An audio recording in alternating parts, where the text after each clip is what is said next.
d'accompagnement entre les différentes structures qui existent en Ile-de-France, entre incubateurs, accélérateurs. Il y a un pléthorique d'acteurs dans l'écosystème, c'est un peu dur de s'y retrouver. Et on va tenter d'y répondre aujourd'hui avec vous. Je m'appelle Sofiane Carcaillé, je suis en charge des sujets entrepreneurs étudiants et innovation à la région Ile-de-France et j'ai la chance d'avoir Laureline Renaud à mes côtés, du coup chargée de mission innovation et lieu d'innovation à la région. Et il y aura Martin Beignet de la startup Olis qui va nous rejoindre. Alors on n'a pas fait de slide, on aurait dû en tant que bon élève agenda, mais voilà l'agenda en gros de cette masterclass. On va vous parler des dispositifs régions dédiés à l'entrepreneuriat et une partie à l'accompagnement. Et ensuite, on posera quelques questions à nos intervenants. Est-ce que ça convient tout le monde? Et on terminera par une session questions-réponses. Oui? Eh bien, ok. Je vous propose de commencer. Alors, pourquoi se faire accompagner? Pourquoi? Alors, parce que ça permet d'augmenter vos chances de réussite. Il faut savoir que le taux de pérennité à 5 ans passe de 50 à 70% avec un accompagnement. En gros, il y a une différence à avoir entre le terme incubateur et accélérateur. Vous savez, ce sont des termes un peu galvaudés, c'est un peu comme le cloud, ou les tech, on met un peu tout dedans, finalement, c'est un peu dur de s'y retrouver. En gros, un incubateur, c'est une structure qui va vous permettre de transformer votre idée en un projet. Il y a différents types de structures, des structures publiques, des structures privées, des structures issues de grands groupes. Et les accélérateurs vont vous permettre de pérenniser cette idée et de continuer à la développer. Il y a des nombreux bénéfices.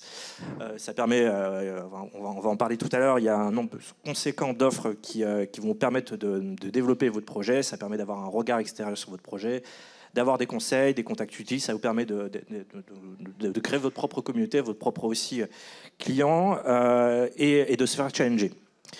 Laureline, est-ce que tu veux ajouter quelque chose sur cette section ? Donc, du coup, concrètement, vers qui se tourner pour se faire aider dans votre démarche de projet? Donc, il y a de nombreux réseaux qui existent. On a une slide juste après pour vous donner vraiment une idée de l'ensemble des acteurs. Mais aujourd'hui, on va se concentrer sur quatre dispositifs.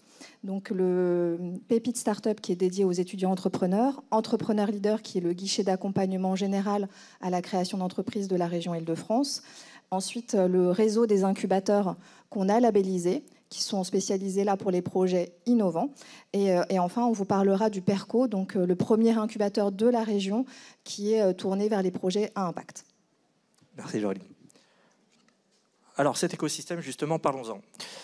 Ce slide qui est assez lourd à avaler, et même très lourd, mais on a essayé sur un même slide, at a glance, d'avoir en gros une vue globale sur ces différents acteurs à différents stades d'avancement du projet. On a essayé d'être le plus exhaustif possible et d'être aussi le plus clair possible à travers ces nombreux acteurs entre les structures d'accompagnement et les sources de financement. Nous, on va se focaliser sur déjà 2 acteurs et c'est déjà pas mal, à savoir les incubateurs et les pépites. Mais vous voyez qu'il y en a d'autres, entre les accélérateurs, entre les startup studios, les réseaux d'entrepreneurs. Peut-être pour juste qu'on soit bien au clair sur les termes, sur les différentes phases. La première phase, donc, de l'idée à la maturation, c'est vraiment passer d'un concept à un projet. Ensuite, la création, c'est l'étape de formalisation où notamment on crée l'entreprise. L'amorçage, c'est la phase où nous on entend où la preuve de concept elle est démontrée, il y a des premières tractions commerciales. Ensuite le scaling, là du coup le cycle commercial et les ventes sont engagées, l'équipe se structure et ensuite l'expansion, c'est généralement, si vous êtes dans le cadre d'un financement par levée de fonds, après plusieurs levées de fonds, une phase de croissance, voire d'internationalisation, une phase où on consolide son positionnement auprès de la concurrence. Donc voilà, ce slide, on ne va pas le détailler. C'était vraiment pour vous montrer qu'aujourd'hui, dans cette masterclass, on se concentre sur les premières étapes, donc sur notamment les dispositifs qu'on a mis en rouge. Merci Laureline. Et puis effectivement, au niveau des sources de financement, je vous invite aussi à aller participer aux autres masterclass, notamment pour connaître les dispositifs région qui est en bas de ce slide. On va parler d'entrepreneuriat étudiant, qui est plus spécifiquement le dispositif Pépite, qui est un dispositif national déployé au sein des territoires, qui dépend du ministère de l'Enseignement supérieur et de la recherche. Il y en a 33 en France métropolitaine et dom-tom et 8 en Ile-de-France. Chaque pépite a ses propres spécificités. Ce sont des établissements, des groupements d'universités qui composent ces pépites. Et il peut y avoir des dynamiques territoriales comme des dynamiques par compétences. Donc voilà ce que je disais, c'est sur un vivier de 700 000 étudiants et jeunes diplômés qui sont éligibles en fait à candidater à ces pépites. Et ces pépites attribuent un statut qui s'appelle le statut national étudiant-entrepreneur qui vous donne droit à quelques avantages.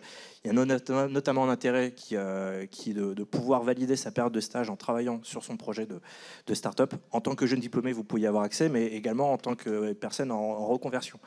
Je crois que l'étudiant entrepreneur le plus âgé qu'on a dû avoir devait avoir 58 ans. Donc voilà, il n'est jamais trop tard pour reprendre les études et ça vous donne accès à un nombre conséquent d'aides. On en parlera tout à l'heure, mais il y a par exemple le prix Pépite qui est qui est en gros un événement qui valorise les meilleurs projets issus des pépites. Et nous, côté région Île-de-France, on travaille, c'est notre partenaire principal sur l'entrepreneuriat étudiant.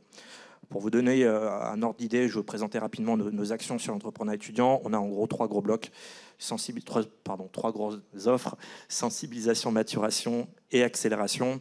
Depuis 2017, c'est 960 projets qui ont été aidés pour à peu près 2000 étudiants entrepreneurs et un budget au total de 2,32 millions d'euros.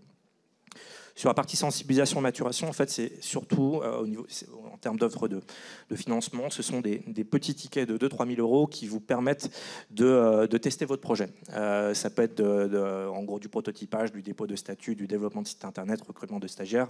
L'intérêt de ces tickets, c'est que vous n'avez pas besoin de vous endetter pour pouvoir tester votre proposition de valeur. Il n'y a pas besoin d'avoir déposé les statuts de l'entreprise pour pouvoir en bénéficier. Le statut d'auto-entrepreneur se suffit à lui-même et ça permet de voir déjà qu'est-ce que donne votre projet. Sur la partie accélération, on va en parler juste après, mais il y a le programme Pépite Startup Île-de-France, qui est un programme d'accompagnement des jeunes entrepreneurs sur 6 mois à Station F, en partenariat avec les Pépites et Schoolab, qui est un startup studio. C'est un programme en gros qui coûte 150 euros par mois pendant 6 mois et 60 euros pour les étudiants boursiers. Et on va parler rapidement du programme juste après, mais ce sont pour des projets qui ne sont pas de l'ordre de l'idéation, mais sur des porteurs qui ont déjà travaillé depuis quelques mois dessus. Je vous ai parlé tout à l'heure du cofinancement du prix Pépite Île-de-France et les rendez-vous experts Région Pépite, qui est un événement qu'on a initié il y a déjà 2 ans, qui, lors d'un après-midi, vous permet de rencontrer des agents de la région lors de rendez-vous de 20 minutes. Ça touche à peu près à tous les sujets, en tout cas tous les sujets sur lesquels la région est impliquée, entre le patrimoine, la recherche, les aides européennes, les transports. Et pendant ces rendez-vous, vous faites challenger par les agents de la région. En gros, est-ce que tu as besoin en gros, est-ce que tu as intégré telle thématique dans ton projet ou telle problématique? Tiens, il y a telle aide de la région qui, quand ton projet sera plus mature, qui sera disponible. Et c'est un bon moyen de rencontrer et d'avoir des experts indirectement à côté de vous. Et puis il y a le concours Zeugma pour les chercheurs qui souhaitent, les doctorants qui souhaitent entreprendre. Voilà. Pépite Startup Île-de-France, donc voilà ce que je vous disais tout à l'heure. C'est un programme d'accélération de projets pour les étudiantes et les étudiants entrepreneurs. Vous avez des experts et des coachs pour être challengés, des ateliers pour monter en compétences. Vous bénéficiez également des avantages de Station F avec notamment des logements à prix réduit. Et puis également cet écosystème foisonnant qui est proposé à Station F, du coup avec les différents programmes qui composent Station F. Depuis 2017, c'est 12 promotions qui ont été accompagnées pour 285 projets accélérés. Il y a un nombre conséquent de projets ensuite qui sont repris par d'autres dispositifs régions et des belles success stories à la clé. Pour information, si vous êtes intéressé, vous avez jusqu'au... Alors pour l'instant, c'est le 19 octobre. Il y a des chances à ce qu'on décale la date de clôture. Mais si vous êtes intéressé par le programme, je vous invite à aller sur la page LinkedIn du programme et il y aura un replay de la réunion d'information. Et puis n'hésitez pas à échanger avec moi à l'issue de cette masterclass. Il est encore possible de candidater pour rejoindre le programme. Voilà, donc là vous avez en gros quelques infos sur les différents sur l'offre qui est proposée durant ces 6 mois d'accompagnement, avec une phase d'observation, une phase de développement de produits, de vente, de communication, de financement et puis de découverte de connaissance de l'écosystème VC. On va parler rapidement d'entrepreneur leader. Je ne vais pas passer trop de temps dessus. Il y a d'autres agents région qui pourront mieux que moi vous parler de ce dispositif. Mais en gros, c'est un dispositif région qui vous aide à travers différents stades d'avancement de votre projet pour créer votre entreprise, pour financer votre entreprise et diriger votre entreprise, avec également quelques acteurs qui sont là à travers les différentes phases de développement. Laureline, je te laisse la parole maintenant pour parler du... Oui, peut-être pour préciser que sur Entrepreneur Leader, vous avez sûrement vu en bas, il y a 3 experts qui sont à disposition pour échanger sur votre projet et vous aider à comprendre dans le parcours quel est le meilleur réseau d'accompagnement, que ce soit BGE, l'ADI, en fonction de votre typologie de projet. Donc, ce qu'on voulait aborder avec vous aujourd'hui, c'était dans le cas de projets d'innovation. Donc déjà, qu'est-ce que c'est qu'un projet d'innovation? Un projet d'innovation, c'est un projet qui est risqué, un projet qui intègre souvent une composante technologique et surtout qui nécessite des ressources, vraiment d'engager beaucoup de ressources avant de pouvoir envisager une rentabilité. Donc voilà, ça c'est le cadre des projets d'innovation. Et il se trouve qu'en fonction de ce type particulier de projet, il y a des structures qui sont donc des incubateurs et des accélérateurs qui sont vraiment dédiés, qui ont le savoir-faire pour accompagner ces projets. Donc en Ile-de-France, on a un des écosystèmes les plus riches, avec plus de 200 structures référencées d'incubateurs et d'accélérateurs, sachant que les incubateurs, tout à l'heure Soufiane en a parlé, c'est vraiment la structure de démarrage qui va vous aider à concrétiser une idée, donc valider le concept, analyser la demande, qui peuvent être vos clients, et vous porter jusqu'à la première levée de fonds. Ensuite, une fois que ces étapes décisives sont franchies, on s'adresse plutôt à des accélérateurs qui ont pour mission d'aider la croissance, de renforcer l'équipe, d'aider à la visibilité, à l'internationalisation, etc. Donc comme on se rend bien compte, côté région, que c'est assez difficile finalement de s'orienter dans tout cet écosystème, on a créé en partenariat avec l'Institut Paris Région et Choose Paris Region une carte interactive qu'on trouve en ligne et dont vous voyez le lien ici, qui permet de pouvoir regarder avec des mots-clés, soit des thèmes, soit des filières. Typiquement, voilà, est-ce que vous êtes dans le domaine aéronautique? Est-ce que vous êtes dans le domaine de la santé, de la biotechnologie, de l'environnement? Les structures qui vous correspondent, avec aussi la possibilité de regarder la localisation géographique. Donc cette carte, c'est un bon outil pour commencer à savoir vers qui vous pourriez vous tourner si vous avez un projet d'innovation. Et en complément, on a lancé cette année la labellisation qui s'appelle InnovUp Incubation de 28 structures. Ce label, il a vocation à identifier des incubateurs qui sont qu'on a choisi pour leur savoir-faire et leur excellence dans l'accompagnement. Et ça aide aussi les porteurs de projets puisqu'ils ont un accès privilégié à une aide financière de la région qui s'appelle InnovUp et qui va jusqu'à 30 000 €. Voilà, pour les jeunes entreprises qui n'ont pas encore levé de fonds ou maximum de 100 000 €, pour pouvoir les aider dans leur démarche et notamment se faire rembourser une partie du coût de l'accompagnement proposé par l'incubateur. Donc concrètement, qui sont ces 28 structures qu'on a sélectionnées? Voilà, elles représentent la richesse de notre écosystème. Il y a des incubateurs qui sont spécialisés dans les liens étroits qu'ils ont avec le monde de la recherche publique. C'est les incubateurs dits Allègre, donc Agoranov, Incub-Alliance, Paris Biotech Santé. Il y a aussi d'autres incubateurs qui sont plutôt dit à mission d'intérêt général, donc qui accompagnent des projets à impact, d'entrepreneuriat social, ou qui sont spécialisés dans l'entrepreneuriat des femmes, par exemple Willa. On a également des incubateurs qui sont liés vraiment aux filières qui sont stratégiques pour la région, notamment l'industrie avec le Paris-Saclay Hardware Accelerator, la ville durable avec Descartes, l'agriculture Ingiseco, le cosmétique avec la Fabrique 621 et 104 Factory sur les industries culturelles créatives. Des incubateurs qui sont plus généralistes, qui ont aussi l'avantage parfois d'être situés en grande couronne, voilà, qui peuvent être plus avantageux et très implantés localement. Je pense aussi à Saint-Quentin pour le ski cube, la Turbine qui est à Cergy. Et enfin, un gros bloc d'incubateurs qui sont liés à l'enseignement supérieur et la recherche, liés à des écoles de commerce, liés à des écoles d'ingénieurs, comme voilà, l'IPEPS, l'incubateur de Télécom Paris, l'incubateur des arts et métiers, et qui font bénéficier de tout l'environnement, notamment des anciens élèves, des alumni, et qui donnent notamment accès au réseau de business angels associés. Et enfin, un petit focus sur la nouvelle initiative portée vraiment en propre par la région. La région Île-de-France, c'est la première région à avoir un incubateur dans ses murs, donc qui s'appelle Le Perco, qui a été lancé en début de cette année, et qui vraiment cible les projets à impact. Concrètement, il est ouvert aux projets d'innovation qui portent sur 3 thématiques: le handicap, la transition écologique et le sport. Là, la deuxième promotion vient d'être recrutée et onboardée, comme on dit. Les entrepreneurs ont le choix entre 2 programmes en fonction de où est-ce qu'ils en sont avec leur projet. Le programme Espresso, qui est un programme vraiment intensif de 6 mois, qui sert notamment à valider son marché et ses cibles, finaliser son produit, comment organiser ses ventes, comment savoir gérer son entreprise.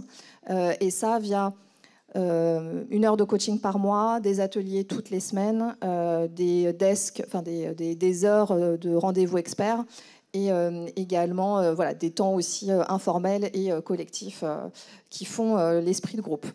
Il y a aussi la possibilité d'avoir un programme pour les projets plus mûrs qui s'appelle Lungo, qui dure 12 mois. Et voilà, comme ça, bien de s'adapter aux besoins du porteur de projet. Donc il y aura évidemment une 3e promotion, et je vous invite à regarder l'actualité sur le site de la région. Juste voilà, pour vous dire que c'est dans les locaux, comme aujourd'hui, l'espace incubateur, et que le tarif est assez avantageux, de 200 € par mois, avec un accès à 2 bureaux. Merci Laureline. Il y a Martin Beignet qui nous a rejoint, CEO de la Startupolis. Tu es arrivé au bon moment du coup, parce que c'était le moment où tu vas nous parler de toi, tu vas nous parler de ton parcours et de ta startup. Alors tu as la particularité d'être passé par différentes structures qui sont soutenues par la région. Est-ce que tu peux nous parler de ton parcours et déjà nous parler de ce que c'est Olis? On t'écoute, tu as quelques minutes. Bien sûr. Déjà bonjour à tous, merci pour l'invitation et désolé d'être en retard. J'ai confondu les locaux de la région et les locaux du Perco. Donc effectivement, c'est vraiment pas loin, mais suffisamment pour que j'arrive en retard. Pour vous parler un peu d'Olis. Donc Olis, c'est une plateforme d'analyse de cycle de vie et d'éco-conception. L'analyse de cycle de vie, ça vous parle peut-être pas. C'est une méthodologie qui permet de mesurer l'impact environnemental des produits. C'est-à-dire qu'on va regarder tout depuis l'extraction des matières premières jusqu'à la fin de vie.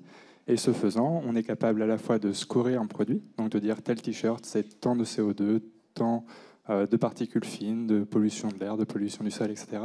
Mais surtout, pour une entreprise, ça veut dire qu'on est aussi capable de déterminer quelle est l'étape qui a le plus d'impact. Et puisqu'on sait quelle est l'étape qui a le plus d'impact, et bien on peut aussi proposer des solutions. Et donc ça, c'est notre second volet, c'est l'éco-conception. Cette plateforme, on a commencé à la développer il y a un peu plus d'1 an et demi, mais on a commencé à travailler sur le projet depuis 2 ans. Et donc, je pense que je vais commencer, certaines questions, on en a discuté en préparation. Moi, j'ai eu le statut étudiant entrepreneur, donc j'ai cofondé Olis avec Paul en sortie d'école, ce qui était un peu un pari. Généralement, on dit tous qu'il faut avoir de l'expérience dans un domaine professionnel pour pouvoir ensuite créer son entreprise. Et nous, on a décidé de faire un peu l'opposé. Et ça a plutôt bien marché. Aujourd'hui, on est 6 collaborateurs, on a été labellisé Green Tech, reconnu par l'UNESCO. Et ça a fonctionné parce qu'on n'a pas brûlé les étapes. Donc d'étudiants entrepreneurs, dans le cadre de l'accompagnement Pépite, on a commencé à se structurer, on a appris, et je pense que ça c'est quelque chose qui est clé dans l'entrepreneuriat, pour ceux qui veulent se lancer, vous allez toujours apprendre. Donc appris à construire un business plan, appris à structurer ses finances, à créer un statut juridique pour son entreprise, à parler avec des clients, à contractualiser avec les clients et puis à avancer, et ce faisant, à chaque étape, d'avoir l'accompagnement qui a été le plus adapté. Merci Martin. Donc du coup, tu es passé par Pépite, tu es passé par l'incubateur SR et tu es passé par l'Escalator, 3 structures soutenues par la région. qu'est-ce que t'a apporté déjà le programme Pépite dans un premier temps au moment de démarrer ton projet et comment ces différents incubateurs t'ont donné des outils et à mener à bien ton projet? Oui, quand on commence un projet, quel qu'il soit, on va tous faire face aux mêmes difficultés. Que vous vendiez, je ne sais pas, des nouveaux smoothies, que vous fassiez la nouvelle fusée qui va aller sur Mars, ou que vous vous attaquiez au problème du handicap et de l'autonomie en matière de mobilité, vous aurez quand même besoin de faire de la com, vous aurez quand même besoin de gérer vos finances, vous aurez quand même besoin d'être OK sur toutes les règles juridiques et administratives françaises, et il y en a beaucoup. Et donc, être accompagné, au tout début, c'est super important. Et donc ça, c'était vraiment l'accompagnement Pépite. Avec Pépite, c'est aussi l'ouverture au réseau entrepreneurial étudiant d'Île-de-France et plus largement français, avec des opportunités de concours. Ça permet d'avoir un peu de financement, des opportunités d'incubation. Comme ça, nous, on a pu rentrer à Station F. Et des opportunités en atelier avec des personnes qui viennent prendre du temps pour vous gratuitement. Ensuite, nous, après avoir fait Pépite et avoir intégré Station F, on a été accompagné par d'autres structures. Donc on a eu l'escalator qui est venu un peu sur le tard, on vient de commencer, qui est vraiment un accélérateur, donc qui permet de aller chercher des clients plus facilement, d'avoir des portes qui s'ouvrent, parce que quand vous êtes une jeune boîte, ce sera toujours un enjeu d'être légitime, d'être capable de trouver la bonne personne à qui vendre votre service ou vendre votre produit. Et puis, donc c'est assez complémentaire. Nous, maintenant, on est accompagné donc, par l'escalator, par Station F et par le village, qui est un incubateur privé pour le coup. Et c'est vraiment important d'être capable de faire la part des choses, d'avoir plusieurs structures d'accompagnement, mais pas trop, je pense qu'on en parlera un peu tout à l'heure, pour que vous ayez les meilleurs outils pour avancer. Tu nous disais également que ces structures, notamment lorsque tu es passé de l'idée à sa concrétisation et ça a coïncidé avec Station F, ça t'a apporté un cadre. Et tu parlais également de cet échange avec cette communauté d'entrepreneurs. À quel point c'est important justement d'être encadré et en même temps d'avoir une certaine liberté de développement lorsque tu montes ton projet? Ouais, quand vous faites un projet, il y a deux choses qui sont très importantes. La première, c'est de rester très humble, parce que comme vous avez plein de choses à apprendre, si vous partez bien tête avec une idée, vous risquez de vous prendre le premier mur, et c'est très très dur de se reconstruire une fois qu'on se l'est pris. Quand on a tout orienté, mis toutes ses ressources dans un projet, et puis finalement on s'éclate, pas dans le bon sens du terme. Là derrière il faut retrouver des nouvelles ressources, faut aussi, même émotionnellement, psychologiquement c'est pas forcément facile, donc c'est très important de rester humble et de toujours prendre toutes les billes que peuvent nous donner différentes personnes, que ce soit des incubateurs ou que ce soit les autres incubés. Une communauté d'entrepreneurs et d'entrepreneuses, c'est vraiment super riche. Il y a plein de gens qui ont eu des galères et qui veulent pas qu'elles se reproduisent à leurs camarades, donc qui vont fournir de l'information, et ça c'est vraiment excellent. À Station F, par exemple, il y a plus de 1000 entreprises dans le campus. Et donc, on a vraiment une grande variété entre des gens qui sont vraiment au stade d'idée et peut-être les futures licornes de demain qui sont sur le point de partir du campus. Et donc, tout ça permet vraiment de venir piocher, d'avoir des conseils de personnes qui vraiment ont de la richesse de la matière. Le deuxième truc à garder en tête quand on est entrepreneur, c'est qu'on est quand même chef de son propre projet. Si vous commencez à écouter tout le monde, vous allez aller nulle part, parce qu'il y en a qui vont vous dire d'aller à droite, d'autres qui vont vous dire d'aller à gauche, vous allez rester au milieu. Bon, le projet n'avance plus.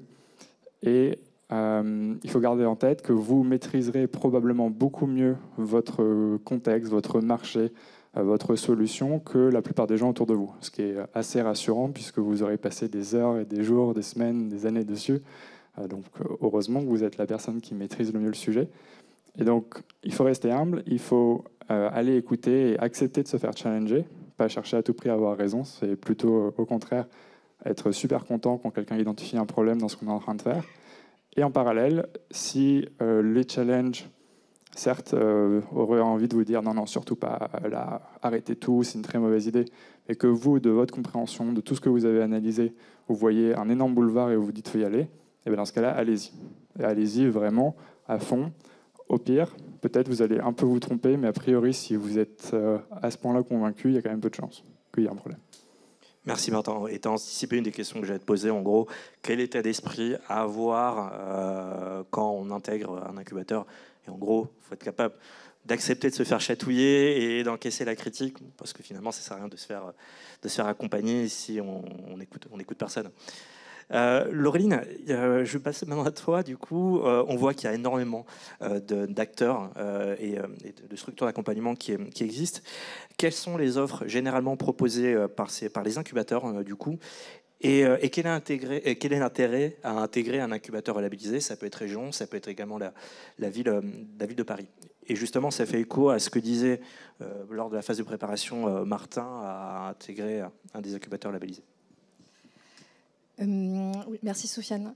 Donc, vous avez vu, j'ai passé rapidement, il y a beaucoup de structures. Donc, il y a, chacune a sa spécificité, mais on peut dégager à peu près 3 grandes catégories d'accompagnement. La première, c'est un accompagnement en conseil et en formation. Voilà, aussi bien de manière individuelle que collective, donc avec des rendez-vous, des ateliers qui vont être ciblés sur les aspects business, sur les aspects juridiques, sur les aspects aussi RH, comment recruter ses premiers salariés, etc. Il y a une deuxième grande catégorie qui est l'accès à l'écosystème et au réseau de l'incubateur et de la communauté d'entrepreneurs qui soit y est, soit y est passé. Et ça, c'est super important.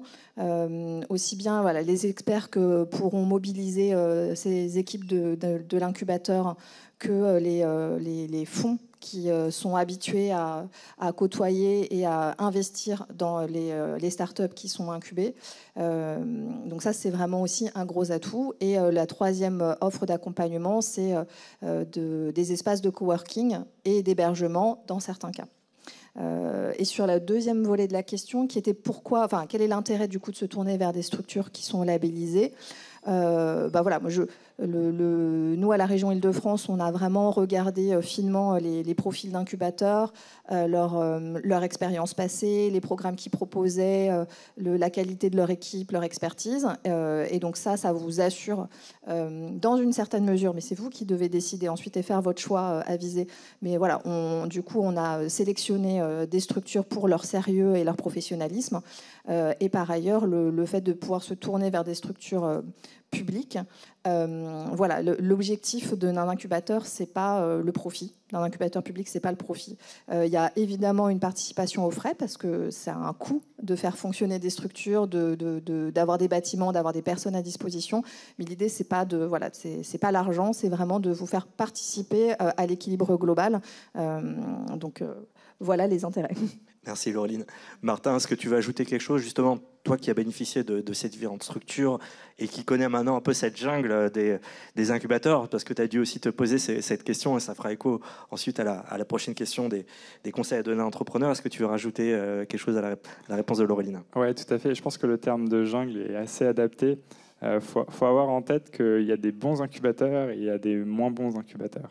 Et les problèmes, c'est que quand on commence, les moins bons incubateurs, on ne peut pas les détecter. On n'a pas un super radar, un mauvais incubateur.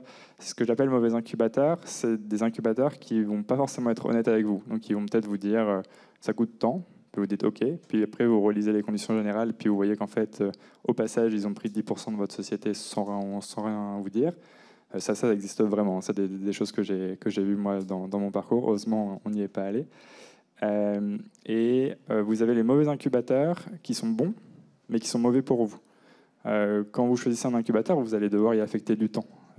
Bénéficier des ateliers, ça veut dire être présent aux ateliers. Bénéficier des échanges en one-to-one avec des spécialistes, ça veut dire se déplacer et aller faire l'échange et puis l'intégrer dans son calendrier. Et en fait, le temps, c'est quand même votre ressource la plus précieuse. Donc si votre incubateur il est à 1 heure de trajet, ça va être assez vite vu. Vous n'allez pas y aller souvent, donc vous n'allez pas en bénéficier. Donc vraiment, il faut avoir ça en tête. Déjà de considérer les incubateurs qui sont labellisés, ça vous évite potentiellement de tomber sur des incubateurs qui ne sont pas honnêtes avec vous. Et deuxièmement, une fois que vous avez cette liste, de regarder lesquels sont adaptés par rapport à leur localisation, par rapport à leur offre, par rapport à ce que vous pensez que vous avez comme besoin au moment de votre projet. Et ça change. Le besoin qu'on avait, nous, il y a 2 ans, n'est pas du tout le même que celui qu'on a aujourd'hui. Et est-ce que le fait d'être dans des structures qui sont labellisées a été un plus au niveau des acteurs qui sont dans le financement, notamment parce que ça apporte un gage de qualité et de dire, OK, si par rapport à leurs critères d'évaluation, par rapport à leurs critères de sélection, ça montre que ton projet finalement est sérieux et solide, est-ce que ça a été un plus vis-à-vis quand tu échangeais avec eux et lorsque tu faisais des demandes de financement? Ouais, je peux parler de deux incubateurs. Donc, il y a eu l'incubateur de la région au sein de Station F qui est porté par Schoolab, qui lui a été vraiment un tremplin pour nous, puisque au sein de Station F, on a pu concourir aux sélections du campus. On a été intégré dans la sélection Futur 40 qui récompense sur 1000 les 40 meilleures startups du campus. Et à partir de là, quand on a cette labellisation, on avait, je ne sais plus, moi c'était une dizaine de demandes d'investisseurs par jour pour mettre des fonds, pour discuter, pour échanger. Et quand on parle aux clients et que même on leur dit venez dans nos locaux à Station F, le campus de Station F, sans vouloir faire de l'ombre au Perco, mais le campus de Station F est quand même très stylé. Donc ça joue aussi dans la crédibilité et dans l'image qu'on renvoie en tant que jeune structure. Et puis, bon, ça c'était plus au début, encore qu'on y est encore pour des raisons de locaux principalement. Et sur l'escalator, là c'est vraiment le côté réseau. Donc c'est un incubateur qui est entre autres porté par Monsieur Lévy, qui est un des grands patrons du CAC 40 et qui fait de la com, donc il connaît aussi quasiment tous les autres grands patrons du CAC 40. Et nous, au stade où on en est, avec un besoin de démarcher d'autres grandes entreprises, avoir l'appui de l'escalator, avoir l'appui du réseau de l'escalator, ça nous permet d'aller voir les bonnes personnes et pas d'y aller en mode je vous envoie un mail et puis j'espère qu'il ne va pas tomber dans vos spams, mais d'avoir quelqu'un de très connu qui dit voilà, il faudrait vraiment que vous parliez avec les gens de Hollis, c'est très bien ce qu'ils font. Et ça fait une énorme différence dans la manière dont vous allez être reçu. Merci Martin. Je vais avoir une question pour tous les deux, une question collective. Du coup, quel conseil vous donneriez à un entrepreneur au moment de choisir un incubateur? Laurie. Oui, peut-être deux conseils. Le premier, ça serait de bien prendre le temps de faire votre analyse au préalable.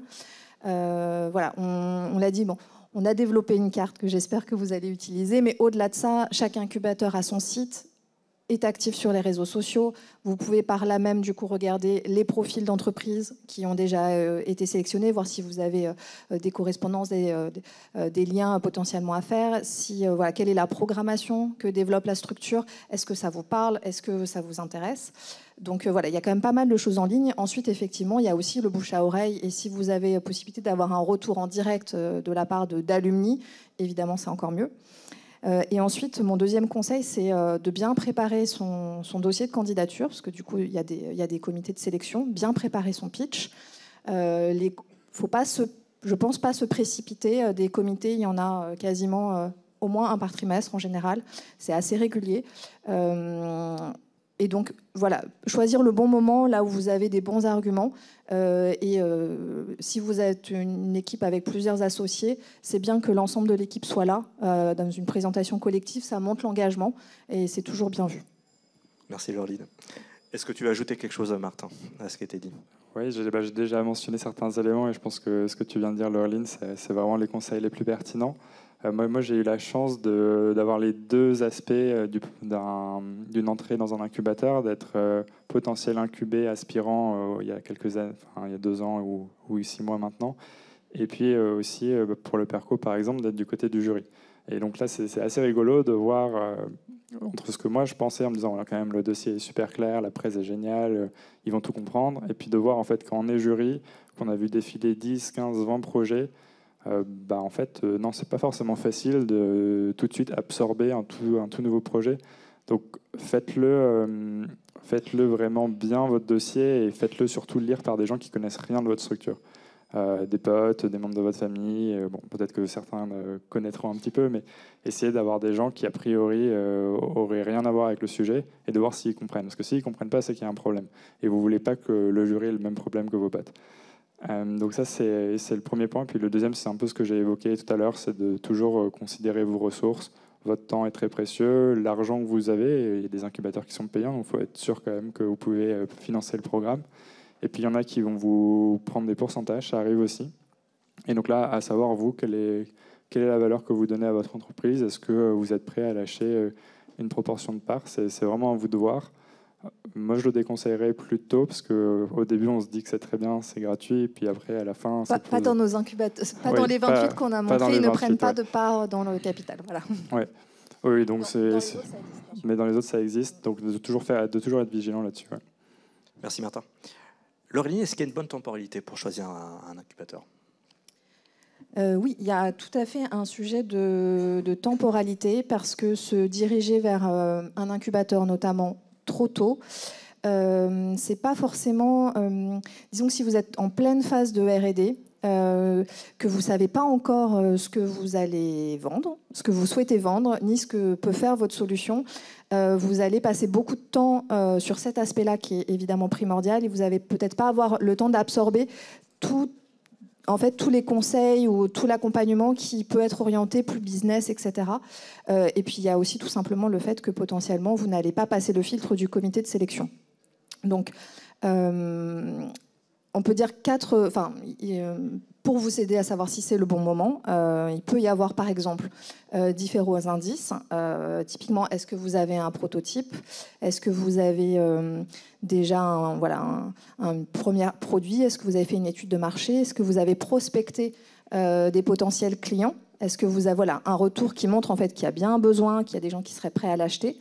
En termes de propriété intellectuelle, est-ce que vous avez engagé des démarches, c'est-à-dire est-ce que vous avez fait une étude de liberté d'exploitation, est-ce qu'il y a peut-être un brevet qui est déposé, et enfin en termes de structuration, est-ce que l'équipe est vraiment engagée dans la démarche de création d'entreprise ?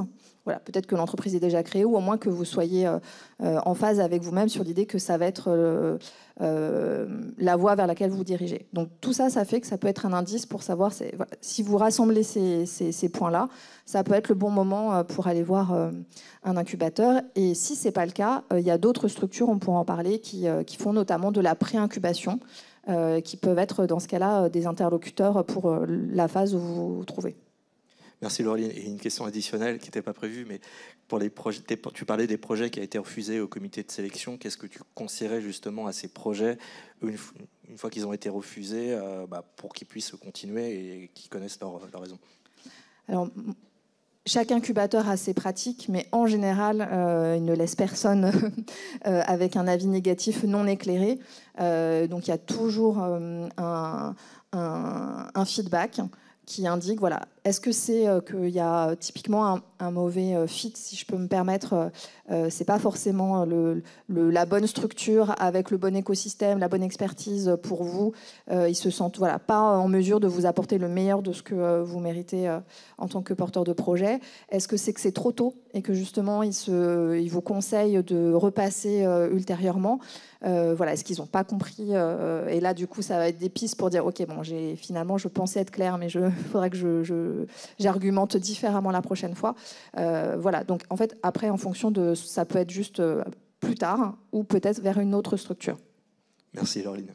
Avant de passer à la phase de questions-réponses, Martin, en une minute, est-ce que le besoin d'accompagnement, finalement, est toujours d'actualité et quelles sont les perspectives pour Ulysse? Mais finalement, tu as bénéficié de cet accompagnement. Est-ce que maintenant, finalement, tu as encore besoin qu'on t'aide? C'est une bonne question. Je prends une toute petite partie de ma minute juste pour rebondir sur ce que tu viens de dire, Laureline. Je pense que vous n'avez pas besoin, en tout cas, de vouloir à tout prix rassembler tous les arguments pour pouvoir tenter de rentrer dans un incubateur ou à minima pour pouvoir essayer de faire un dossier. C'est super formateur de regarder tous les éléments qui sont demandés dans un dossier et d'être capable d'y répondre et de mettre du texte, de mettre des chiffres derrière. Si vous n'y arrivez pas, comme ça, vous savez qu'il y a des points de manquement et vous pouvez travailler dessus. Mais je vous encourage vraiment le plus rapidement possible à faire cet exercice. C'est souvent les mêmes questions pour un dossier de concours que vous posons des futurs investisseurs ou des banques. Donc c'est vraiment un travail qu'il faut faire en tant qu'entrepreneur. Du coup, il me reste très peu de secondes pour faire la partie de la question. Est-ce qu'on a toujours besoin d'accompagnement ? Oui et non. On n'a plus besoin du même accompagnement, ça c'est sûr. On est au-delà de la structuration, de la démarche commerciale, etc. Pour autant, on est une équipe de 6 qui aspire à passer la centaine de personnes d'ici 2-3 ans. Donc on a encore énormément à apprendre. En tant que cofondateur avec Paul, manager 4 personnes, c'est pas du tout la même chose que d'en manager 98. Donc on va apprendre. Et pour ça, il y a des structures, plus des accélérateurs dans ce cas-là, qui vont nous aider. Et donc, si je donne quelques perspectives, au-delà du fait qu'on veut grandir la taille de l'équipe, en fait, nous, ce qu'on veut, c'est surtout accélérer la transition de toutes les entreprises. Pour ça, notre plateforme, aujourd'hui, elle fonctionne bien, mais elle n'est pas encore assez connue, assez déployée dans le marché. Et donc, là, le moment pour nous, c'est vraiment de trouver les acteurs qui peuvent nous permettre de rentrer dans des grands groupes en particulier pour ensuite pouvoir percoler sur les PME, les TPE, etc. Parfait, merci Martin. Un dernier message peut-être à faire passer, Laureline et Martin, avant de passer aux questions-réponses. Du coup, je rebondis sur ce que disait Martin. Alors nous, côté région, on participe à différents comités de sélection d'incubateurs, donc on voit passer quand même pas mal de projets. Et en effet, il n'y a pas forcément besoin d'avoir toutes les réponses au moment d'entrer dans un incubateur. Typiquement, il est attendu des entrepreneurs de savoir jongler entre la vision long terme, la stratégie, l'ambition, savoir où est-ce que la direction, et d'un autre côté, d'être transparent. Ça revient un peu au côté humble évoqué par Martin, mais d'être transparent sur où est-ce que vous êtes à l'instant T. Personne ne vous en voudra si vous n'avez pas tout démontré, etc. Juste de dire objectivement, voilà ce que j'ai réalisé jusqu'à présent, voici mes prochaines étapes, de quantifier, d'objectiver aussi ce qu'on dit. Voilà en fait, je pense, les messages que j'aimerais bien vous faire passer plutôt en tant que posture. Et peut-être rappeler aussi qu'il y a différents programmes qui permettent de passer de l'idée au projet. Voilà, typiquement, si vous êtes en biotechnologie, le Génopôle propose un programme Shaker qui est vraiment adressé vraiment aux jeunes porteurs de projets et qui peuvent tester leur idée via un programme de 4 mois et avoir accès typiquement aux ressources laboratoires si vous travaillez sur des paillasses. Voilà, c'est mis à disposition pour pouvoir vous aider à une preuve de concept et avec, dans leur cas typiquement, une participation pour payer les consommables et réactifs qui sont nécessaires pour les expérimentations. Merci Laureline. Martin, tu veux rajouter un tout petit mot peut-être avant de passer aux questions. Quand vous recevez une acceptation ou un refus, que ce soit un concours, un incubateur ou quoi que ce soit qui a évalué votre projet, vous n'arrêtez pas là. Demandez à tout prix pourquoi est-ce que vous avez été reçu ou pourquoi vous n'avez pas été pris. C'est un peu comme le bac. Le bac, il vous donne une note. Bon, voilà, vous savez que vous l'avez pas. Et ça s'arrête là. Il ne faut absolument pas que ce soit la même chose pour votre entreprise. Il faut que vous soyez toujours capable de savoir qu'est-ce qui a plu, qu'est-ce qui a moins plu. Et comme ça, vous pouvez vraiment avancer. Donc, même si ils vous disent juste non dans le mail, vous renvoyez un mail, vous dites est-ce que vous pouvez nous donner du feedback? Et quasiment tout le monde le fait.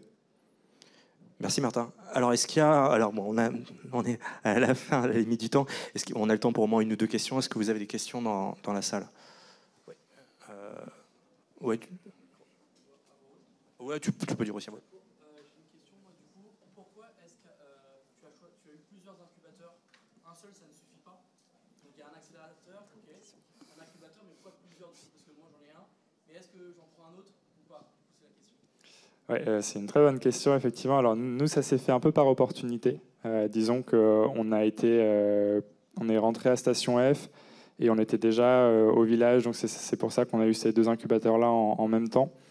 Et puis, en fait, c'est aussi une question d'humain. Nous, on a eu la chance d'avoir des super équipes d'accompagnants dans les deux incubateurs. Et en fait, ça apportait vraiment quelque chose. Quand c'est des gens qui vous portent, qui croient à votre projet et qui vous poussent, ça ne sert à rien de dire non. Par contre, si on était à 1, on n'aurait pas cherché forcément un deuxième. Ça s'est plus fait comme ça. Et pareil pour l'escalator. On a gagné un prix à Uvatech qui nous a offert un an d'accompagnement par l'escalator. Donc, de facto, on a eu notre troisième accompagnateur. Est-ce que tu veux ajouter? Oui, peut-être. En fait, il n'y a pas de réponse absolue, puisque ça dépend beaucoup de vous, de l'entreprise. Typiquement, il y a des incubateurs qui proposent un hébergement en physique et d'autres qui sont plutôt avec une programmation à distance. Donc voilà, ça peut être typiquement un axe de complémentarité. Et puis, comme disait Martin, en fait, ça dépend de votre capacité en fait, à participer aux activités qui sont proposées. Parce qu'être dans un programme et ne pas avoir le temps d'aller au rendez-vous, etc., quelque part, c'est vraiment dommage. Donc voilà, tout dépend de votre envie et de vos besoins. Merci à tous les deux. Une dernière question peut-être. Oui. Alors moi j'ai une question, mais je crois que ce sera avant l'incubateur, c'est l'accompagnement, ça veut dire tout ce qui est business plan, business model, etc. Moi en fait, dans mon cas je suis salarié, et donc je cherche en fait dans mon CDD de se faire accompagner Ok. Oui. Alors du coup, ça revient à... tout à l'heure, on a présenté un slide sur Entrepreneur Leader qui, du coup, propose différentes phases d'accompagnement. Typiquement, il y a une phase « Je crée mon entreprise » avec l'appui à la validation de l'idée, voir avec vous si vraiment il y a du potentiel. Dans ce cas-là, comment construire mon business plan, quelles sont les toutes premières étapes. Et voilà. Et ça, c'est en effet en amont. Donc, je vous invite, après cet échange, à aller voir nos collègues en bas qui pourront vous répondre et vous aiguiller.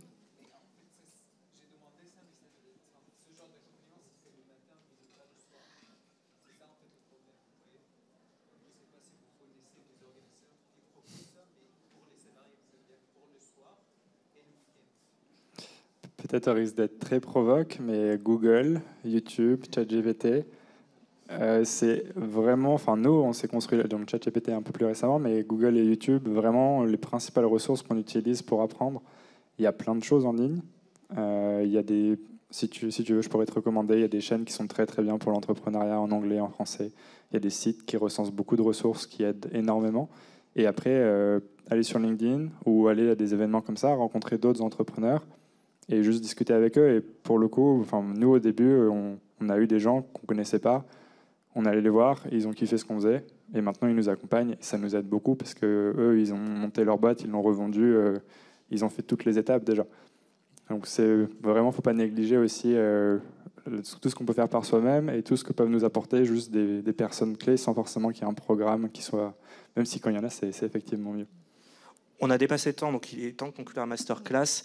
Juste avant de partir, alors il y a quelques événements là dans les prochaines semaines, notamment la semaine prochaine, en tout cas sur la partie entrepreneuriat étudiant, avec le 10 et le 12 octobre. Et là, vous voyez au transformateur développer ses compétences entrepreneuriales et sensibilisation et création de communauté. Le 17 octobre, dans nos locaux, il y a la 10e édition du prix Pépite, où vous aurez l'occasion de rencontrer les 40 lauréats, d'échanger avec eux. Et le 19 octobre, et il y a des chances que ça soit décalé de quelques jours, là, les clôtures pour la candidature de la 13e promotion Pépite Startup auquel est passé Martin. Et voilà, donc là, vous avez nos coordonnées, puis je pense qu'on peut échanger avec Martin via LinkedIn. En tout cas, je vous remercie de votre présence à cette masterclass. J'espère qu'on a pu vous donner quelques clés pour vous aider à choisir une structure. Un dernier mot peut-être, un bon mot Très bien. Eh ben, merci à tous. Merci à tous. Et puis, je vous souhaite une bonne fin de salon. Merci à tous. Au revoir.